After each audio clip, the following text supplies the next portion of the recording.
Hello दोस्तों, कैसे हो? आपका स्वागत है त्रिपाण स्टडी सेंटर में। आज जो हम करने जा रहे हैं क्लास 12th NIOS बोर्ड का बायोलॉजी का चैप्टर फर्स्ट। ठीक है, ये मॉड्यूल्स 1 है जिसमें हम diversity and evolution of life के बारे में पढ़ेंगे, जिसका मतलब होता है विविधता तथा जीवन का विकास। इसमें फर्स्ट चैप्टर हम ले रहे हैं origins and evolution of the life and introduction to the classification, यानी जीवन की उत्पत्ति एवं विकास और वर्गीकरण से परिचय। जैसे कि आपको पता ही है कि त्रिपाण स्टडी सेंटर बच्चों के हेल्प के लिए ये हिंदी और इंग्लिश दोनों लैंग्वेज में जो है बना रहा है, जिससे बच्चों को आसानी समझा जा सके और उसको जो है एग्ज़ाम के लिए प्रिपेयर कर सके। इसमें जो है हम हर तरह की चीज़ों के बारे में समझेंगे, जानेंगे कि विकास क्या होती है, जैव विकास के बारे में क्या होता है, वायरस से जीवन की उत्पत्ति कैसे हुआ, कैसे जो है जीवन का जो है शुभ आरंभ हुआ। तो हर चीज़ के बारे में हम विस्तार पूर्वक जानेंगे और समझेंगे। लेकिन चैप्टर स्टार्ट करने से पहले एक बात जो मैं हमेशा कहता हूँ, जिसको आपको सोचना भी चाहिए, विचार भी करना चाहिए और अमल भी करना चाहिए, वो ये है कि जब भी वीडियो देखिए पूरा देखिए, क्योंकि अधूरा जानकारी सदैव खतरनाक होता है। साथ में एक इम्पोर्टेंट बात ये भी रहता है, अगर आप पहली बार वीडियो देख रहे हो तो लाइक शेयर सब्सक्राइब करना मत भूलना। देखिए दोस्तों, लाइक कीजिएगा तो बनाने वाले का जो है प्रोत्साहन बढ़ता है और आपके लिए अच्छा से अच्छा करने की कोशिश करता है। ठीक है, सब्सक्राइब करना आपके हित में है। इसका कारण ये है कि अगर आप सब्सक्राइब करके रखोगे तभी जो है मेरा वीडियो का नोटिफिकेशन मिलेगा। और आपको पता है कि मैं हर क्लास का जो है सब्जेक्ट डालता ही रहता हूँ समय समय पे। तो अगर सब्सक्राइब करके नहीं रखिएगा तो शायद उस वीडियो से आप अनभिज्ञ रह जाइएगा, यानी वो आपको प्राप्त नहीं होगा और आप उसका नॉलेज नहीं ले पाइएगा।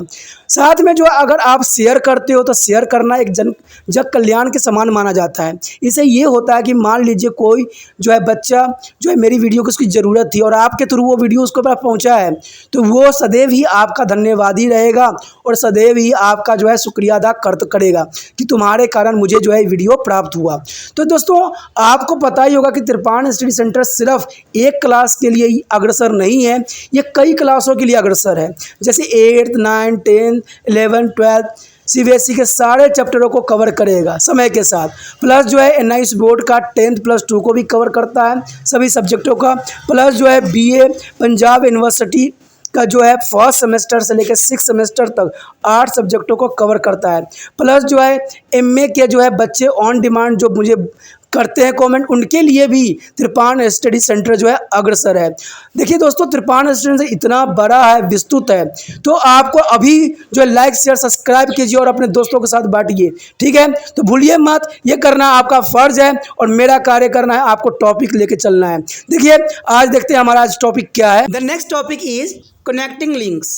Friend, here is the connecting links. The animals are plants which is a possess a character of two different groups of organism are known as a connected link. There are two different groups of organism are connected links. The connecting links establish of continuity in the series of organisms by the providing that one group has evolved from the other. A good example is that of fossil birds. Archaeopteryx is important animal in the connected link. Archaeopteryx is the which was a connected link between the reptile and bird. This bird had a big beak and with the teeth and the long tail with a bone like a lizard. It had a features on the wings and on their body like the birds. The evidence from embryology. Embryology is the study of development on organism.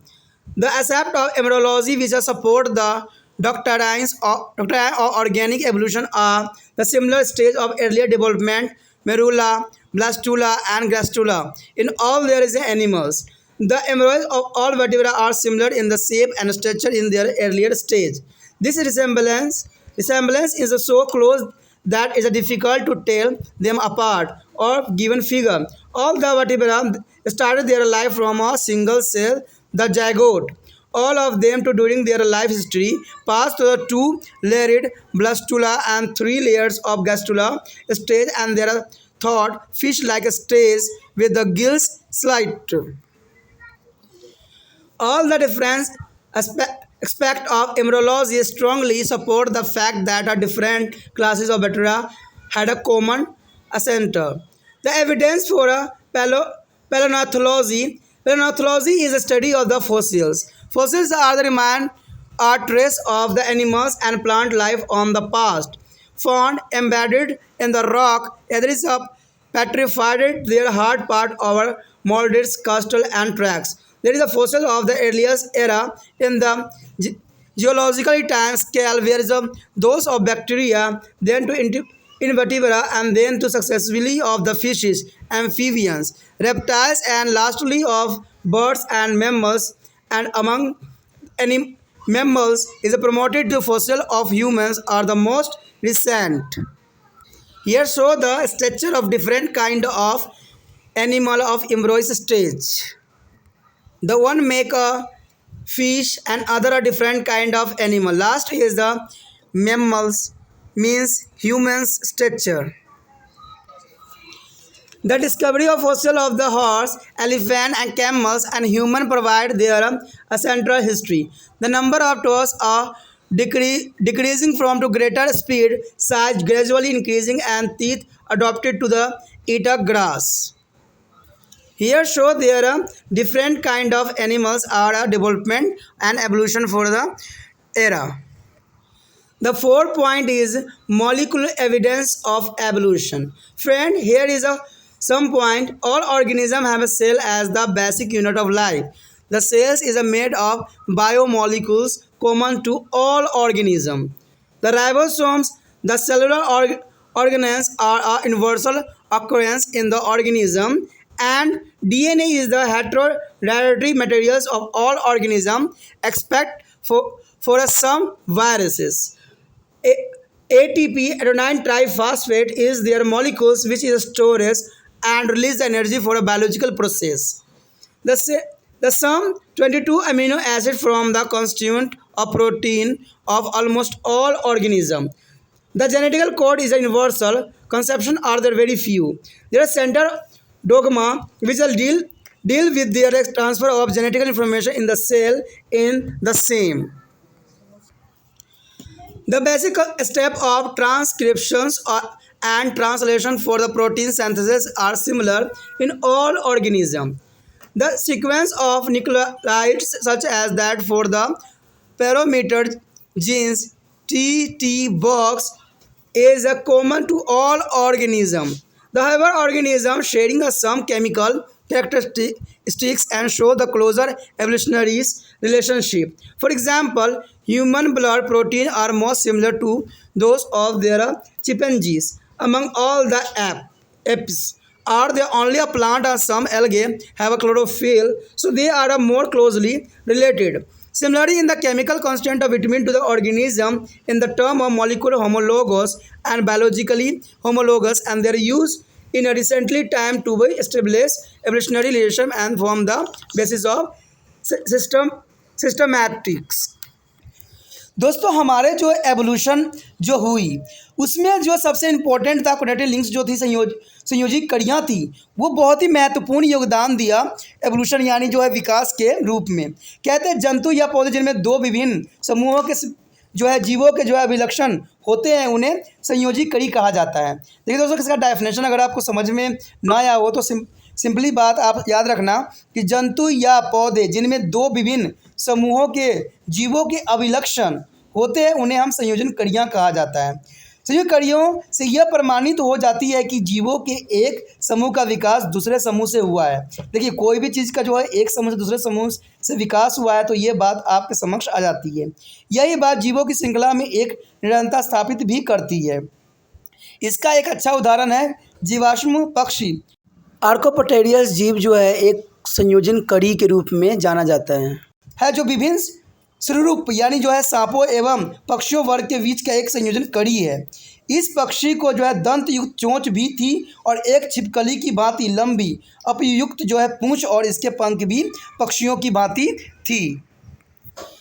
उसके पश्चात जो हमारे समक्ष आता है वो आता है भौणिकीय यानी भ्रूण विज्ञान से प्राप्त प्रमाण यानी जो एम्ब्रियोलॉजिकल स्ट्रक्चर। आपको तो पता ही है कि जब जीवन की जो उत्पत्ति होती है जब जायगोट बनता है जब बच्चे का विकास होता है तो उस समय अगर आप स्टेज सभी जीवों को देखिएगा तो सामान्य ही दिखाई देगा।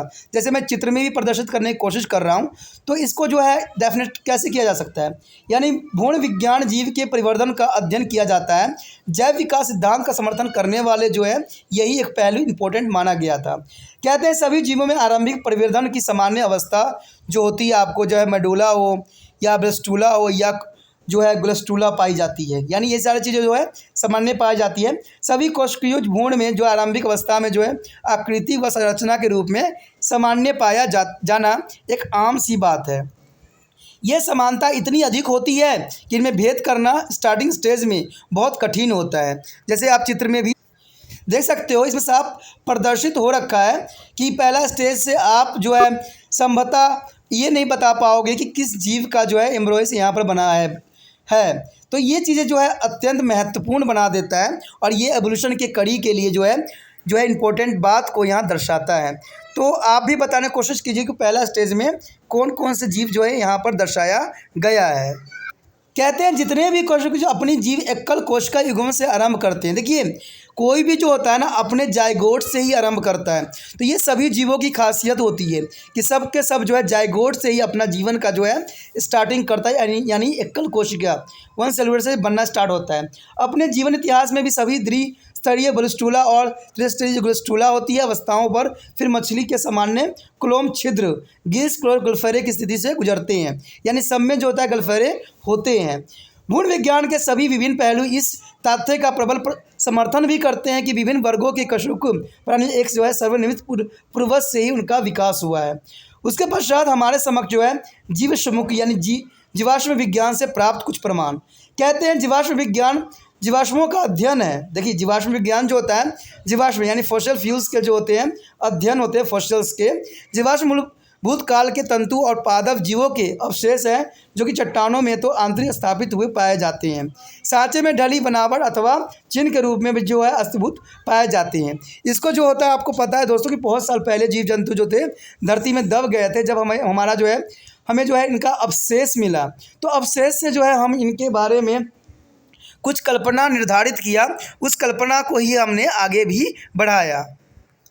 कहते हैं भूविज्ञानिक समय माप में आदिम युग के जीवाश्म जीवाणु यानी बैक्टीरिया के हैं। इसके बाद जो है कशुके जीवों के और उसके बाद क्रमश जो है एम्फीबियो या मछलियाँ हों जो सांप की कैटेगरी वाले हों, उसके बाद पक्षी और उसके बाद जो है स्तनधारी।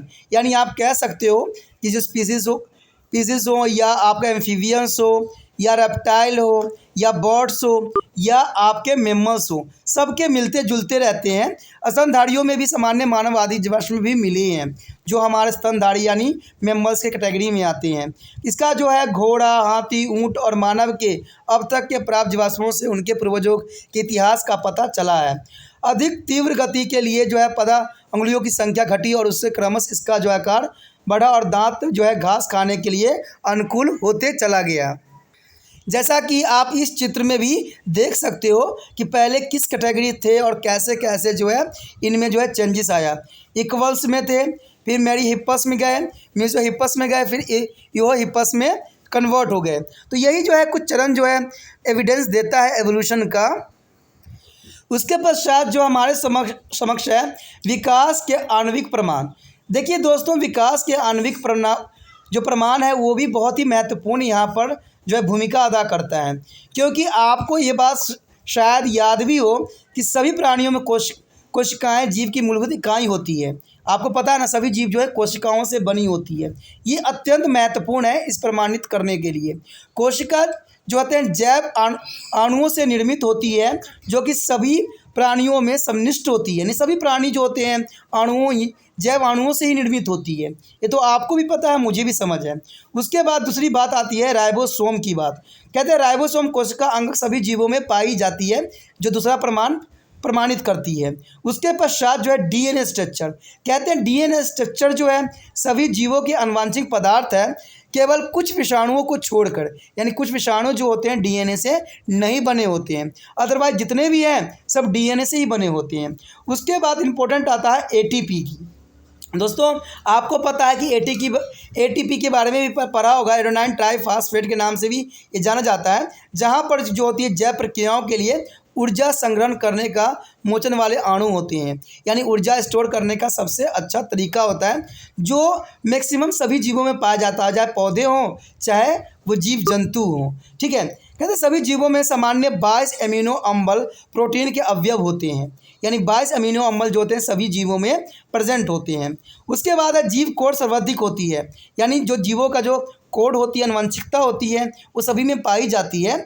उसके पश्चात जो होता है जीव संबंधित सूचना स्थानांतरण का केंद्रीय सिद्धांत सभी में सामान्य होते हैं, यानी जेनेटिकल ट्रांसफ़र होती है। आपको पता है कि पौधा जैसा बनता है वैसे उसके दूसरे बीज भी उसी प्रकार के पौधे की उत्पत्ति करते हैं। उस जैसा घोड़ा होता है उसी तरह से उसके बच्चे होते हैं उसी करैक्टर से, इंसान के जैसे बच्चे होते हैं उसके बच्चे भी उसी करैक्टर से ही जन्म लेते हैं। तो सेम सिद्धांत जो है यहाँ पर सब जगह प्रस्तुत करता है। तो ये विकास के जो है कुछ हमारे समक्ष जो है आणविक जो है प्रमाण देते हैं। इक्का दुक्का और एग्जाम्पल देखें तो इसमें जो है सभी जीवों में प्रोटीन संश्लेषित के लिए जो है प्रतिलेखन और हस्तांतरण के मूलभूत सोपान चरण पाए जाते हैं। उसके बाद न्यूक्लियोटाइड्स का अनुक्रम जैसे कि वर्धक प्रोमोटर्स जीव में होते हैं, यानी टाटा बॉक्स सभी जीवों में सार्वजनिक होता है। तो ये अत्यंत महत्वपूर्ण बनाता है जीवन के विकास के लिए, यानी एवोल्यूशन ऑफ ह्यूमंस के लिए, या एवोल्यूशन की परिभाषा को जो है सही सिद्ध करने के लिए ये काफ़ी मान्य भी रखता है। The next topic is mechanism of evolution. The various theories about their mechanism of evolution has been to the proposed, some of them such a landmarks as a theory of inheritance of acquired characters and the various theory of mutations are known as the historical importance only. Darwin's as a theory of natural selection is still the hold grounded, but was the modified with the progress in the genetics and developed into the modern synthetic theories, which is regarded as the most valid theory of evolution. Darwin's theories of natural selection.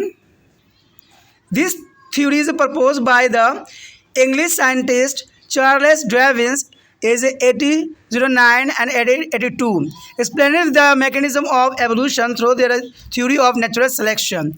He is still regarded as the father of evolution because of two very significant contributions. He suggests first that all kinds of organisms are related through the ancestry, and second is he suggested a mechanism for evolution and named it the natural selection.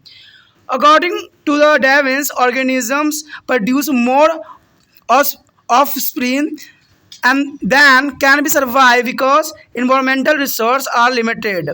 There is in source through therefore the extensions in the organism with the advantage variations are protected and allowed to be reproduced, while there is a disadvantage variant and eliminated from nature.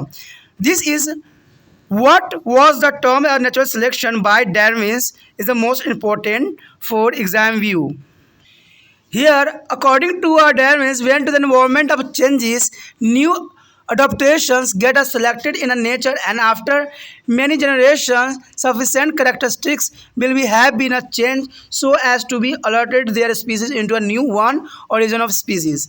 Darwin talked about the variations, but did not be known about the source of variation. With the progress in genetics, the source of variation were discovered, and Darwin as a original theory of natural selection modified. This new theory was a term or new Darwin's a model synthetic theory. According to this theory, the unit of evolution is a population which has its own genes pool. Genes pool is the group of all different genes of population.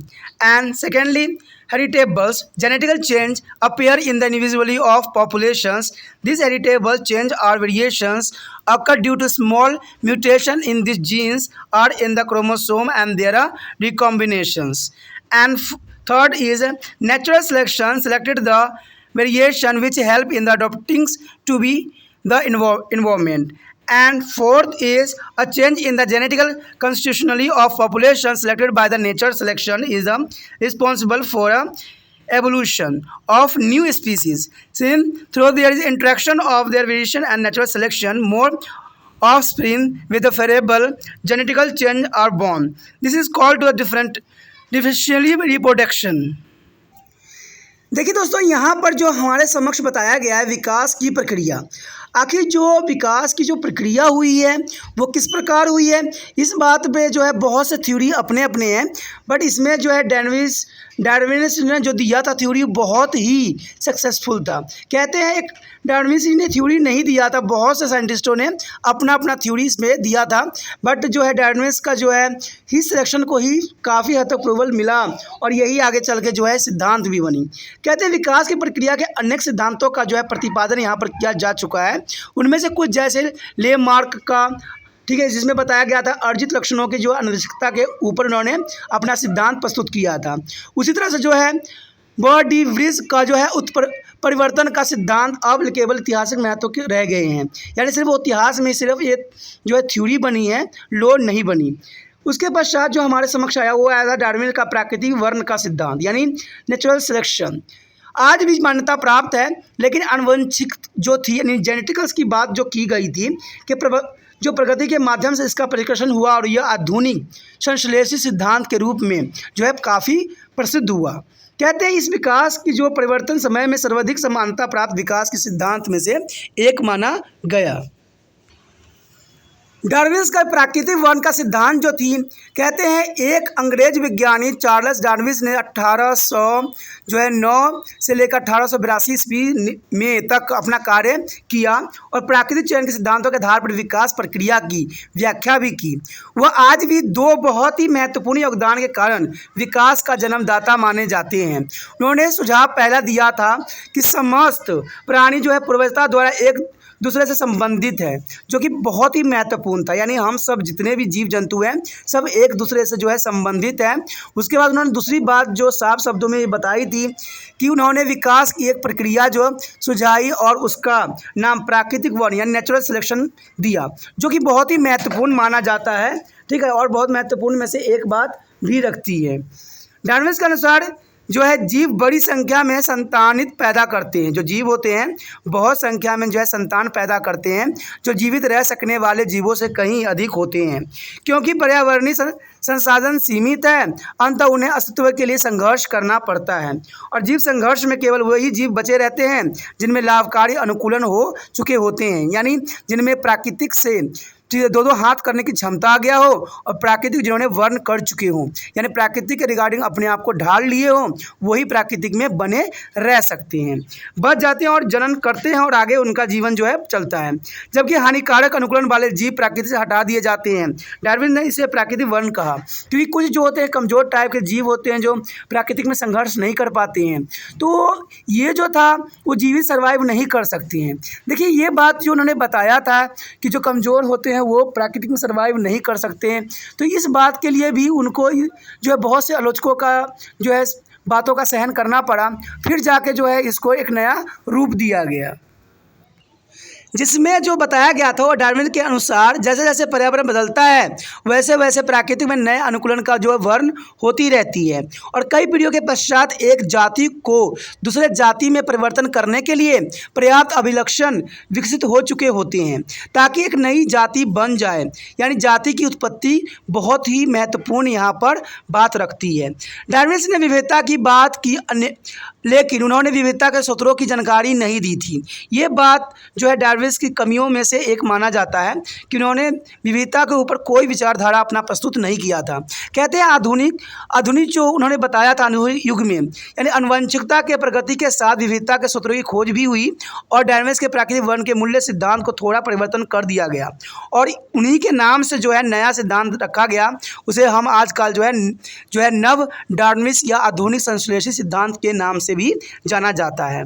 आखिर इस सिद्धांत के अनुसार कौन कौन सी बातें जो थी जो अत्यंत महत्वपूर्ण थी। इस सिद्धांत के अनुसार जो थी 5 महत्वपूर्ण तथ्य थी। ठीक है, इसमें पहला तथ्य यही था कि विकास की इकाई जनसंख्या है, यह समष्टि है जिसका स्वयं का अपना जो है जीन पूल होता है और जीन पूल जो किसी भी जनसंख्या के सभी जो विभिन्न जीनों जीनों का एक समूह के रूप बनाया जाता है। दूसरी बात थी कि किसी भी समष्टि के वस्तु में प्रदर्शित होने वाले जो है वंशागत आनुवांशिक परिवर्तन विकास का जो है आधार माना जाता है, जो कि बहुत ही महत्वपूर्ण बात थी। उसके पश्चात थी कि यह वंशागत परिवर्तन अथवा विविधताएं जीनों में जो है गुणसूत्रों अथवा उनके जो है पूर्ण योजनाओं में होने वाली छोटे छोटे उप परिवर्तन के कारण ही पैदा होता है। और तीसरी बात जो थी यहाँ पर प्राकृतिक वर्ण द्वारा उन परिवर्तनों का चयन कर लिया जाता है जो प्राणियों को पर्यावरण के प्रति अनुकूलन उत्पन्न करने में भी सहायक सिद्ध होते हैं। उसके पश्चात चौथा बात जो इसमें आई थी उभर के वो ये आई थी कि किसी भी समष्टि की संगठना में जो संगठना होती में होने वाली उसी किसी अनुवांशिक परिवर्तन के कारण होता है, जिसका चयन प्राकृतिक वर्ण द्वारा कर लिया जाता है, यानी प्राकृतिक स्वयं ही उसको सिलेक्ट करती है के कारण ही नई जाति जो है बनी रहती है प्राकृतिक में, क्योंकि विविधताओं और प्राकृतिक वर्ण की पारंपरिक क्रियाओं के कारण जो अनुकूल अनुवांशिक परिवर्तन वाली संतान अधिक पैदा होती है, उन्हें विभेदी जनन कहा भी जाता है। और पांचवी और आखिरी बात ये थी कि एक बार विकसित हो जाने पर जनन विलंगन जातियों की विशेषता बनाए रखती है, यानी आगे चल के वो वही प्रोग्रेस होती रहती है, जो कि बहुत ही महत्वपूर्ण तथ्य है। Our next topic is elemental force of organic evolution. Friend, the important topic for exam view, evolution is the causal by the action of the force on natural selection of variation. Reproductive isolation keep the species restricted, therefore their elemental force of organic evolution are variation, natural selection and isolation. Okay friend, the three types of organic evolutions is variation, natural selection and isolations. The first is source of organic variation. The variation arises in the individual member of population, and if the variable spread into the population through the differential reproduction by their action of nature and selection. And variation may be occur by mutations, which is the sudden genetical change. It may be a change in the single genes. Genetic mutations or point mutations, or maybe affect many genes. Chromosomal mutation. And second is genetic recombinations. What do you mean to genetic recombination? Which occur in a sexually reproducing organism. At every reproduction, their chromosome and thus the genes of their parents mix at the randoms, leading to the zygote formation. And that why the offsprings of same parents are different from each other, as they have a different combination of parental genes. Variation is also brought there about when to the crossing over to the cross due to gametes of formation. The thirdly point is genes flow. Is when to there is a change mixing of genes of closely related species through the sexual reproduction. And fourthly is a genetical drift. Occurs in a small population when a part break off from a large population. Only representatives genes of the large population are present, which undergoes to the change at a right time, and the small population may be involved into a new subspecies or species.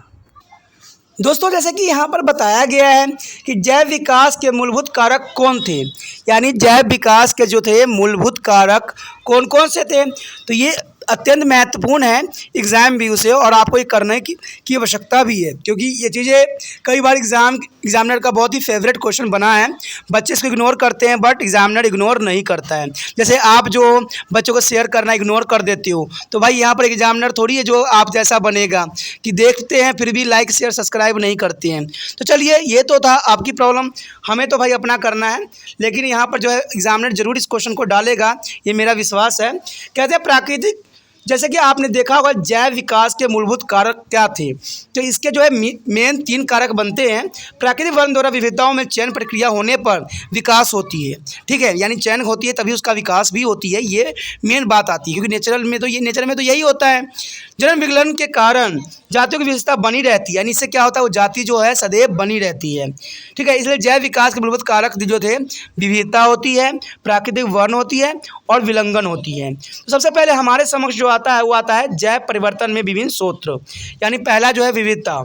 विविधता जो कि महत्वपूर्ण में से माना गया है। कहते हैं समष्टि के एक सदस्य में जो विविधता उत्पन्न होती है और यदि विविधता अनुकूल होती है तो वो विविधता प्राकृतिक वर्ण की प्रक्रिया के जरिए होने वाली विभेदित जनन द्वारा जो है पूरी समष्टि में आ जाती है। यानी पूरे जितने भी जेनेटिकल्स में बदलाव हुई है सबके अंदर ये समष्टि आ जाती है, यानी उसके प्रतिकूल। इसको साफ शब्दों में आप दोस्तों ऐसे समझ सकते हो कि मान लीजिए कोई जो है बर्फीली का इलाका में उसके माँ बाप रहना स्टार्ट कर दिए हैं और जो है उसके अनुकूल हो गए हैं, तो धीरे धीरे उनके बच्चों में भी ये विकास होना स्टार्ट हो जाता है। तो ये साफ शब्दों में आपके लिए हो सकता है। विविधता भी निम्न में से किसी भी कारण से हो सकती है, जैसे कुछ हमें पॉइंट दिया गया है। पहली बात तो यहाँ पर यही बताया गया है उत्परिवर्तन।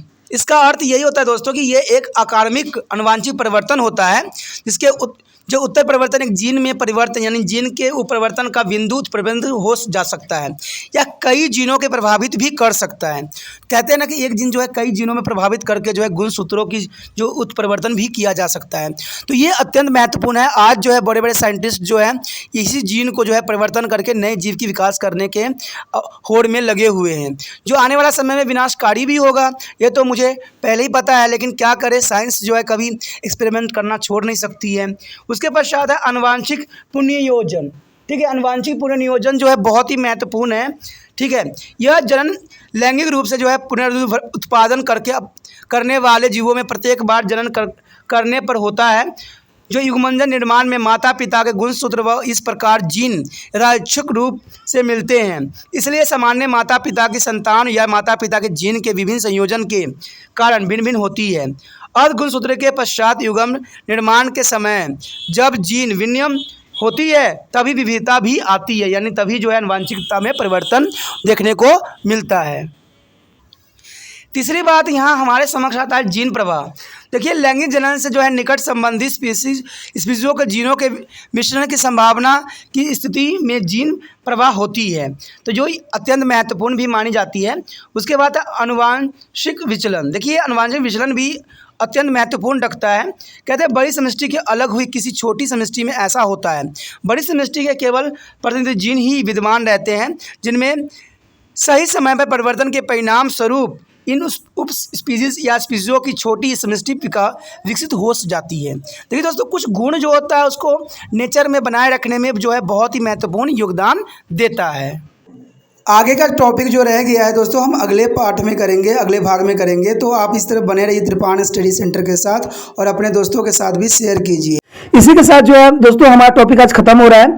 ठीक है, अगर आपको अच्छा लगा तो लाइक शेयर सब्सक्राइब जरूर कीजिए। अगर पहली बार अगर आप वीडियो देख रहे हो, पहली बार मेरे चैनल पे आए हो, तो सब्सक्राइब करना आपका फर्ज बन जाता है। सब्सक्राइब करने से ये होगा कि जो भी मैं आप क्लास के रिगार्डिंग कोई भी वीडियो डालूंगा उसका नोटिफिकेशन जो है समय समय पर आपको प्राप्त होता रहेगा। अगर सब्सक्राइब नहीं कीजिएगा, अगर आप दोबारा से त्रिपाण स्टडी सेंटर पर आने की कोशिश कीजिएगा तो वहाँ पर आप त्रिपाण लिखिएगा तो जो है वो त्रिपस कर देगा। ठीक है, जो आप गूगल पर सर्च करोगे त्रिपस कर देगा, जिससे वजह से आप जो है मेरे वीडियो का जो है फायदा नहीं उठा पाओगे। तो सोचिए मत, विचार मत कीजिए, सब्सक्राइब कीजिए। आप सोचते होइएगा कि मेरे जो एग्जाम खत्म हो जाने के मेरा क्या जरूरत है त्रिपाण स्टडी सेंटर से। ठीक है, तो इसलिए सब्सक्राइब नहीं करने का सोचिएगा, लेकिन दोस्तों ऐसा नहीं है। त्रिपाण स्टडी सेंटर जो है बहुत हेल्पफुल है। क्योंकि ये जो है आपके 8th class 9th 10th 11th 12th जो आर्ट्स के सब्जेक्ट को कवर करता ही है, प्लस जो है ये NIC बोर्ड के जो है 10th +2 को भी कवर करता है। साथ में BA जो है फर्स्ट ईयर से लेकर 6 सेमेस्टर तक बच्चों के लिए ये अग्रसर रहेगा आर्ट्स सब्जेक्ट में। तो सोचिए नहीं, विचार नहीं कीजिए, काफी जो है त्रिपाण स्टडी सेंटर का फायदा ही फायदा है। ठीक है, अगर आप मुझे प्रोत्साहित करोगे तो आपके लिए मैं तरह तरह के वीडियो बनाऊंगा जो आपको फायदा पहुंचाएगा। एग्जाम के तौर पर मैं आपको जो है पेपर भी आपको सोल्यूशन करके दिखाऊंगा जो आपके लिए फायदेमंद रहेगा।